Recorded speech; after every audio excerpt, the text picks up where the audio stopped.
Lexi just fell on her butt. You're okay. Oh, good. Oh, I know. And because I fell on my butt, I need some mama loving. Day 2 post-op, and today I'm a lot more sore than I was yesterday, but I wanted to get on here and tell about the whole adventure of my very first surgery, and hopefully it'll be my last. I don't want any more surgeries. The first surgery, I wouldn't, it's not a bad one. It's not a bad one to have. It wasn't very intense. It's not very painful, and I feel like the recovery is going to be pretty quick. So let's just jump right in. If you watched my other video, you know that my appendix ruptured, and it has been like a month and a half before I was able to get signed up for surgery, because they wanted to make sure that the infection where my appendix had ruptured was gone.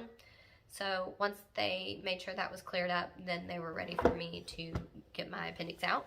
They actually told me I didn't have to, that I could elect to keep it in, but there was like a 25% chance that it could come back. So I actually elected to take it out because I didn't really want that. Me and Jackson still don't know if we want any more babies, but I'm not on birth control, and so I just didn't want to risk getting pregnant and having appendicitis. So I chose to take it out. Anyways, they scheduled me, and I'd been praying for the last couple weeks just over, for the team that was going to be with me, for the doctors, for the nurses, for everyone really, even the people that like checked me in. I was praying for all of them, and for my family, for my husband, for my kids, just praying for everybody. And I know I had so many people praying for me, and I was just, pretty chill and calm going into it, because I just felt like God was hearing all of our prayers and He was watching over me. So I wasn't nervous or anything. I was supposed to be at the hospital at 5:30 in the morning. So we got the kids up around like 4:30, I'm not gonna lie. We were supposed to leave at like 5. I think it was like 4:40. My alarm did not go off. I guess I set it wrong. I actually set 2, but neither of them went off. So at 4:40, the good Lord woke me up. I know He did, because there's no way. And my dad actually, my mom said that he set his alarm for Monday instead of Friday. So God was definitely watching after us and waking us up, because He woke up too, magically. We're running a little bit behind, but we got in the car and we went to the hospital. So we checked in. It didn't take very long, probably like 10 minutes, and then they had me in the back. They gave me some wipes. They told me just to wipe down from my neck to my toes. And then I chose to go to the bathroom just to make sure that my bladder was empty. And then I had an anesthesiologist come in, and he ran the line for my anesthesia. And then I had a nurse come in, and she just kind of checked everything, like all my information. She gave me some Tylenol. She wanted to give me some gabapentin, but the doctor wasn't sure if I could take it while breastfeeding, so he told her to hold off on that. So I only had Tylenol going into surgery. Right before they took me into surgery, me and Jackson prayed, and then the nurse came, and she said, I'm gonna give you some drugs to, like, these drugs will make you feel like you don't care. And so I was like, what is it? She's like, oh, it's just a concoction of drugs.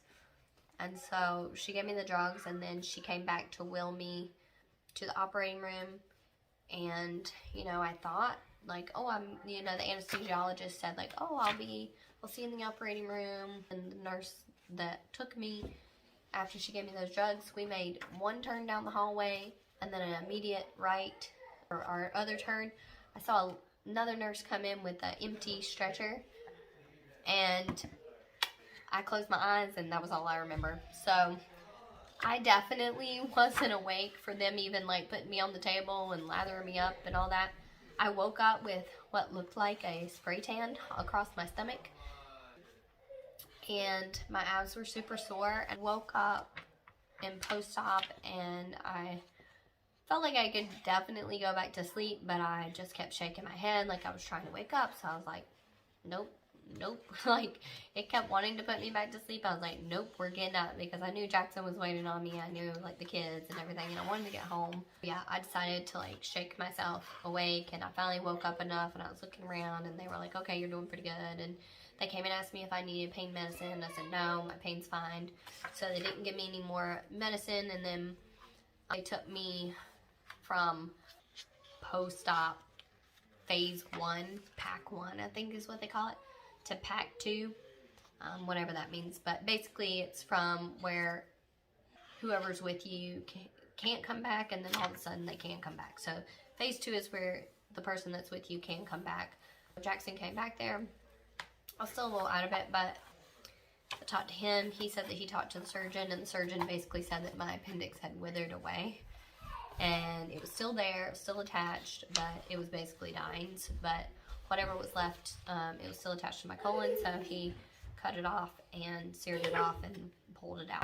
I don't have to worry about it ever coming back or ever having appendicitis again. There was no way for them to know if I was going to have appendicitis, if it was shrinking. Like, they just had no idea. So it ended up being like, you know, you can take a chance.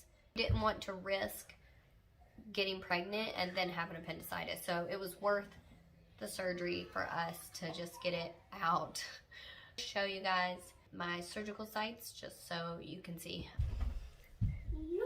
So I have one right here at my belly button, and this is where they actually pulled it out. This is where they put the gas in, and this is like another tool. This one's not bad at all. This one's sore, you can kind of see, and then this one's really sore. But I don't know how well you can see. Pretty sore. Hey, baby, you are. But all in all, we're doing good. Are we doing good? That's it. That's all I got for you guys. I'll put a picture up too so that you guys can see maybe a little bit better the incisions. Jackson said it looks like I got into a knife fight, so. We're thug life over here. Okay. Anyways, on that note, we're going to get off here and we're going to go watch some football. Football! And it was good if we watch football. Bye! Bye! Give me, hey, baby! Hey, baby! Say, what up, girl? Yeah, you still can't figure it out. Alright, come on, leave mommy alone. I love you. Bye. Bye, baby. Hey, baby. Do it real quick. Hey, baby. Yeah. Hey, baby. Hey, baby. Say, what up, girl? Okay. What you doing? It's tea. You don't get that close. That's personal space, and ladies don't like that.